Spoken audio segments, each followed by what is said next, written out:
বাধা দিলে কিন্তু বাধ্যের লড়াই, এ লড়াই চলবে বাধা দিয়ে বন্ধ করা।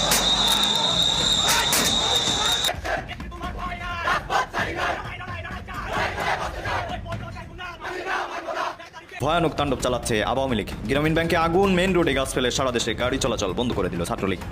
এফপি, বিবিসি, যুক্তরাষ্ট্রের গুরুত্বপূর্ণ সংবাদ মাধ্যমগুলো সয়লাভ শেখ হাসিনা যে এই বিচার প্রক্রিয়া নিয়ে প্রশ্ন তুলছেন সরাসরি, এবং অন্যদিকে এই বিচার প্রক্রিয়া নিয়ে প্রশ্ন তুলে যে আওয়ামী লীগ লকডাউন শাটডাউন কর্মসূচি পালন করছে। আন্তর্জাতিক মহল বাংলাদেশের পরিস্থিতির দিকে গভীরভাবে নজর রাখছে। জাতিসংঘ, ইউরোপীয় ইউনিয়ন ও প্রতিবেশী দেশগুলো শান্তিপূর্ণ সমাধানের আহ্বান জানিয়েছে। বাহনে অগ্নিসংযোগ ও ককটেল নিক্ষেপ করতে এলে গুলির নির্দেশ দিয়েছেন ঢাকা মহানগর পুলিশ অর্থাৎ ডিএমপির কমিশনার শেখ মোহাম্মদ সাজ্জাদ আলী। ইউনূসের পুলিশ সংক্রান্ত বিশেষ সহকারী লাপাত্তা। আপনাদের নিশ্চয়ই মনে আছে যে এনসিপির গুন্ডারা মুজিববাদকে কবর দিতে গোপালগঞ্জ গিয়েছিল, সেখান থেকে সেনাবাহিনীর এপিসিতে করে পালাতে হয়েছিল তাদেরকে। প্রিয় দর্শক, আপনাকে স্বাগতম নতুন একটি নিউজে। বাংলাদেশের রাজনৈতিক প্রেক্ষাপটে যে পরিস্থিতি সৃষ্টি হয়েছে তারই আলোকে আবারও হাজির হলাম কয়েকটি ভিডিও নিয়ে। ইতিমধ্যেই আপনারা ভিডিওর অংশবিশেষ দেখেছেন, অংশবিশেষ দেখেই বুঝতে পারছেন আজকের ভিডিওটি কতটা গুরুত্বপূর্ণ হতে যাচ্ছে। তাই বলবো দর্শক, ভিডিওটা স্কিপ না করে সম্পূর্ণ ভিডিওটি দেখলে আপনারা বুঝতে পারবেন বাংলাদেশের পরিস্থিতি। প্রিয় দর্শক, ভিডিওতে একটি লাইক দিয়ে ধারাবাহিকভাবে ভিডিওটি দেখেন। ধন্যবাদ সবাইকে।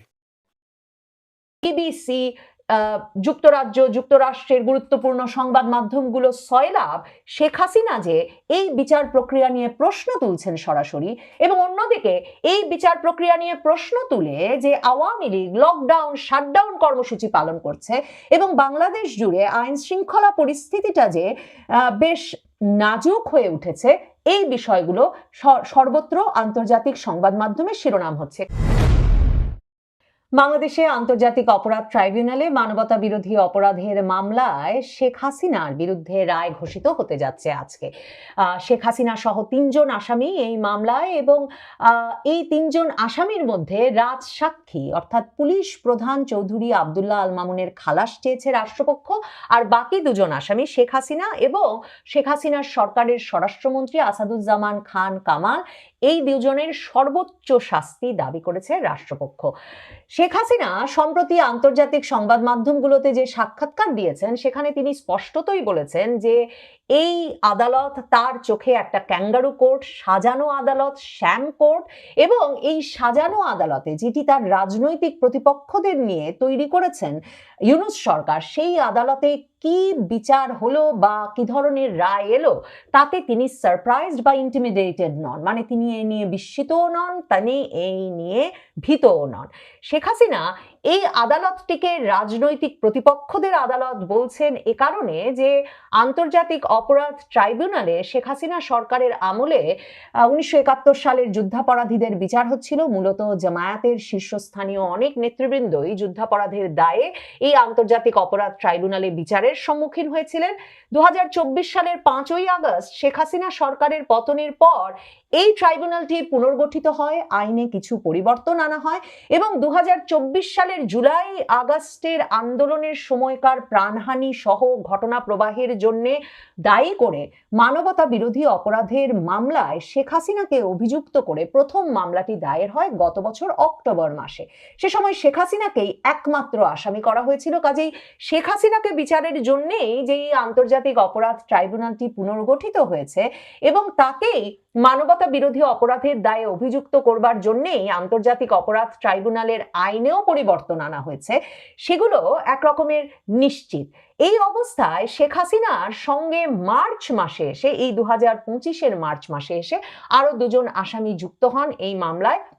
তখনকার স্বরাষ্ট্রমন্ত্রী আসাদুজ্জামান খান কামাল এবং তখনকার পুলিশ প্রধান চৌধুরী আব্দুল্লাহ মামুন। চৌধুরী আব্দুল্লাহ মামুন ছাড়া আর কেউই কারাহাফে হেফাজতে নেই, এবং চৌধুরী আব্দুল্লাহ মামুন শেখ হাসিনা সরকারের সময়কার পুলিশ প্রধান 2024 সালের জুলাই আগস্টে যিনি দায়িত্বে ছিলেন, তিনি রাজসাক্ষী হন, তার সাজা মওকুফ হবে সেই প্রত্যাশায়। এবং আপনাদের নিশ্চয়ই মনে আছে যে এনসিপির গুন্ডারা মুজিববাদকে কবর দিতে গোপালগঞ্জ গিয়েছিল, সেখান থেকে সেনাবাহিনীর এপিসিতে করে পালাতে হয়েছিল তাদেরকে। সেই যে পালানোর শুরু, তারপর থেকেই নাপার গুন্ডাদের পতন শুরু হয়েছিল এবং এখন তো তারা আসলে একটা ফরগটেন চ্যাপ্টার বা ভুলে যাওয়া অধ্যায়। কিন্তু ইউনূস মহাজন তার এই রাজনৈতিক পুত্রকন্যাদের বা সন্ত্রাসীদের আবারও ইন্ডেমনিটি বা দায়মুক্তি দিয়েছে। গোপালগঞ্জ নিয়ে যে রিপোর্ট বেরিয়েছে সেখানে শাস্তি দেওয়া হচ্ছে এই আওয়ামী লীগ কর্মীদের।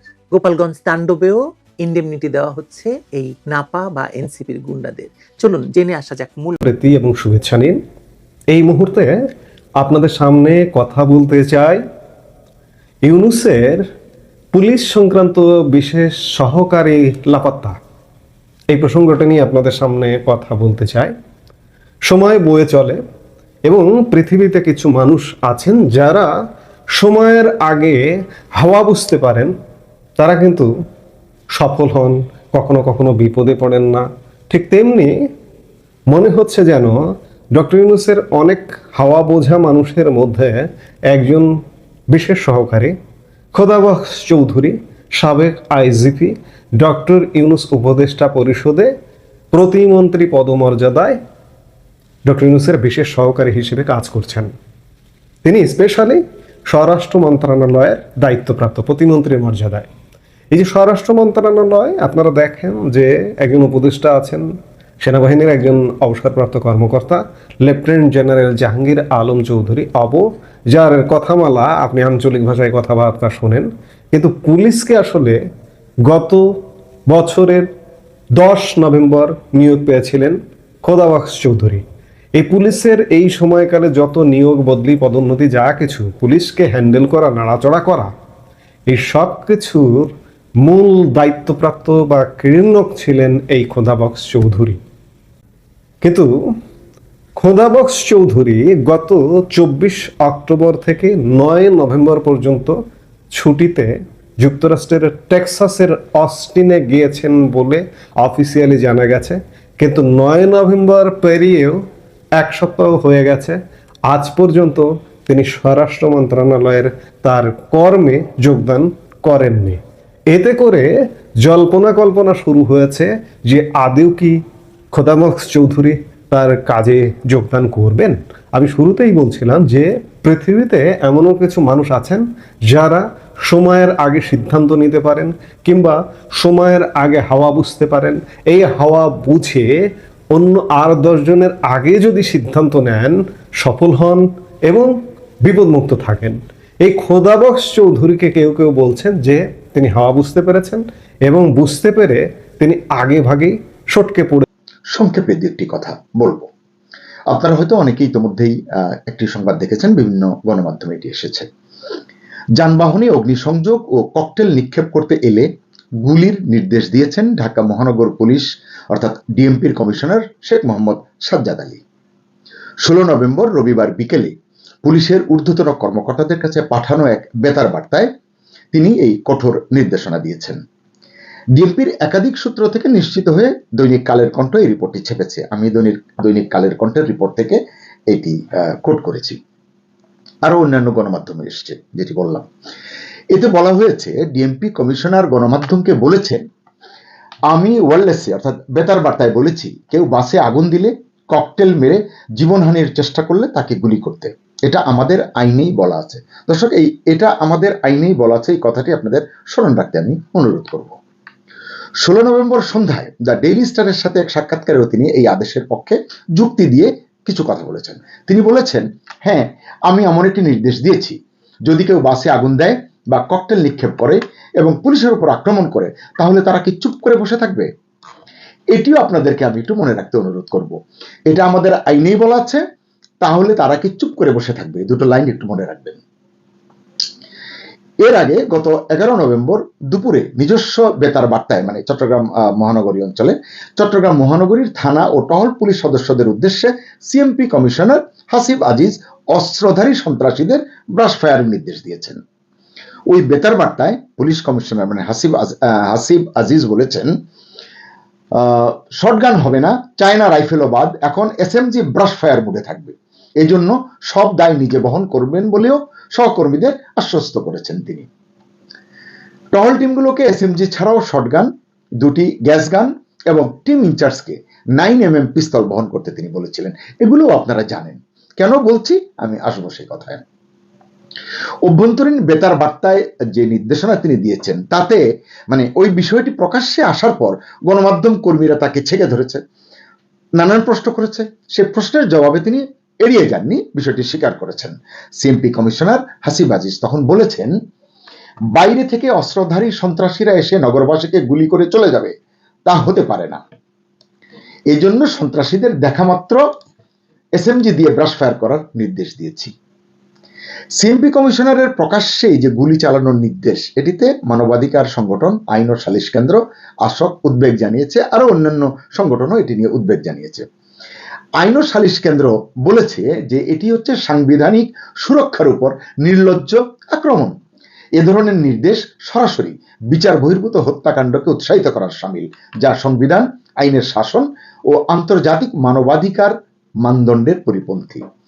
দর্শক, আপনারা জানেন যে আমাদের মানবাধিকার মানদণ্ড নিয়ে গত বেশ কয়েক মাস ধরেই কিন্তু বিশ্বের বিভিন্ন আন্তর্জাতিক যে সমস্ত মানবাধিকার সংগঠন রয়েছে তাদের কাছ থেকে প্রশ্ন উঠতে শুরু করেছে। অনেকে চিঠি লিখেছে, অনেকে অনেক জায়গায় অভিযোগ করেছে। জাতিসংঘ আপনার যেটা মানবাধিকার এটাকে কি বলা হয় যে কমিশন, সেখানেও প্রশ্ন করা হয়েছে, চিঠিপত্র দেওয়া হয়েছে। আসলে সরকারের সেদিকে খুব একটা মনোযোগ নেই। আবার একটু বলি, প্রসঙ্গত মনে পড়লো যে এরও আগে যে 11 নভেম্বরের আগে মানে এবছরের 13 আগস্ট মানে 2025-এর 13 আগস্ট এই সিএমপি কমিশনার তার অফিসারদের আত্মরক্ষায় অবিলম্বে গুলি করার অবিলম্বে গুলি করার জন্য একটি ভয়ঙ্কর নির্দেশ জারি করেছিলেন। পরামর্শ দিয়েছিলেন কোনো দ্বিধা ছাড়াই মাথা, বুক বা পিঠে গুলি করার জন্য। এগুলি নিয়ে অনেক সমালোচনা হয়েছে, অনেক নিন্দা হয়েছে। সব মিলিয়ে এসব ঘটনায় আইন ও সালিশ কেন্দ্র বিজ্ঞপ্তি দিয়ে সংশ্লিষ্ট সবাইকে মনে করে দিয়েছে যে বাংলাদেশ সংবিধানের 31 ও 32 অনুচ্ছেদে নাগরিকের জীবনের অধিকার এবং আইনের আশ্রয় পাওয়ার নিশ্চয়তা দেওয়া হয়েছে। সন্দেহভাজন অপরাধীকেও আইনি প্রক্রিয়া ব্যতীত হত্যা বা গুলি চালানোর নির্দেশ কোনোভাবেই গ্রহণযোগ্য নয়। সন্দেহভাজন অপরাধীকেও, আপনারা নিশ্চয়ই বুঝতে পারছেন যে আইনি প্রক্রিয়া ব্যতীত হত্যা বা গুলি চালানোর নির্দেশ কোনোভাবেই গ্রহণযোগ্য নয়। এবং বলা হচ্ছে বিচার বহির্ভূত হত্যাকাণ্ড বা গুলি চালানোর নির্দেশ রাষ্ট্রের নীতি ও আইনি কাঠামোর সঙ্গে কোনোভাবেই সামঞ্জস্যপূর্ণ নয়। আইন ও সালিশ আন্তর্জাতিক মহল বাংলাদেশের পরিস্থিতির দিকে গভীরভাবে নজর রাখছে। জাতিসংঘ, ইউরোপীয় ইউনিয়ন ও প্রতিবেশী দেশগুলো শান্তিপূর্ণ সমাধানের আহ্বান জানিয়েছে। মানবাধিকার সংস্থাগুলোর রিপোর্টে বলা হয়েছে 2024 সালের দমন পীড়নের ঘটনার বিচার ও রাজনৈতিক অন্তর্ভুক্তি এই দুই স্থিতিশীলতার মূল চাবিকাঠি। রায়ের আগে উত্তেজনা, স্থিতিশীলতার সন্ধানে রাজনীতি। বাংলাদেশের রাজনৈতিক আকাশ এখন ভারী। আলোচিত মামলার রায়, প্রধান উপদেষ্টার ভাষণ এবং বিভিন্ন দলের পাল্টা কর্মসূচি সব মিলিয়ে দেশ জুড়ে উত্তেজনা ছড়িয়ে পড়েছে। অন্যদিকে বিএনপি বলেছে রায় যেন কোনো পক্ষের রাজনৈতিক প্রতিশোধের হাতিয়ার না হয়। জামাতে ইসলামী দাবি করেছে আইনের নামে অন্যায় বিচার হলে জাতি আরেকবার বিভক্ত হবে। এনসিপির মত, দেশের সংলাপ শুরু না হলে অস্থিরতা আরো বাড়বে।